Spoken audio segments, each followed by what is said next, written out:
Okay, आज चाहिँ म तपाईँहरूलाई एनसिएलको तपाईँले चाहिँ कल डिटेल्स कसरी चेक गर्ने त्यसबारे डिटेल जानकारी गराउँछु र तपाईँलाई सिकाउनेछु।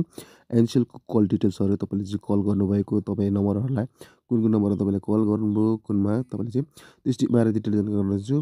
साथीहरू सुरुमा चाहिँ हामी एप ओपन गर्नुपर्ने हुन्छ एनसिएल एप। जस्ट हामी चाहिँ एनसिएल एप ओपन गर्नुहोस्।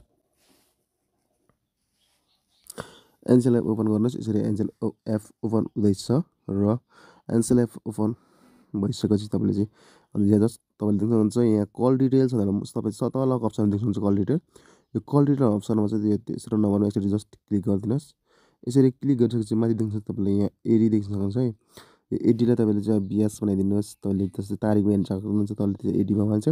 तर मैले चाहिँ अर्को ब्यास बनाइदिएँ। तर ब्यास बनाइसकेपछि तपाईँ चाहिँ यहाँ देख्नुहुन्छ जेठ 1 देखि 5सम्मको तेल तपाईँले चेक गर्न सक्नुहुन्छ। 1 गते लगाइदिनुहोस्। त्यसपछि स्टार्ट भयो 1 गतेदेखि र 5 गतेसम्म हामी कति चाहिँ ओटिपी आउनेछ। ओटिपी आइसकेपछि हामीले कोड हाल्नुपर्ने हुन्छ। कोड हालिसक्नुहोस्। कोड हालिसकेपछि तपाईँले विभिन्न देख्न सक्नुहुन्छ यहाँ कसको नम्बरबाट तपाईँले चाहिँ कल गरेको हो। सम्पूर्ण इन्टरनेट कति चलेको नेटहरू चलेको सबै देखिन्छ यहाँ तपाईँले चाहिँ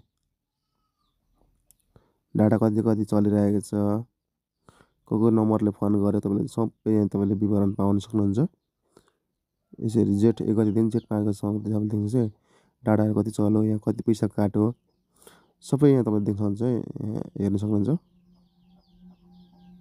साथै यो छोटो जानकारी थियो तपाईँले देख्न सक्नुहुन्छ विभिन्न भिडियो कस्तो लाग्यो मन पऱ्यो लाइक कमेन्ट सेयर र सब्सक्राइब गर्न नबिर्सनु भन्दै आजको भिडियो यही छ। हस्त जय नेपाल।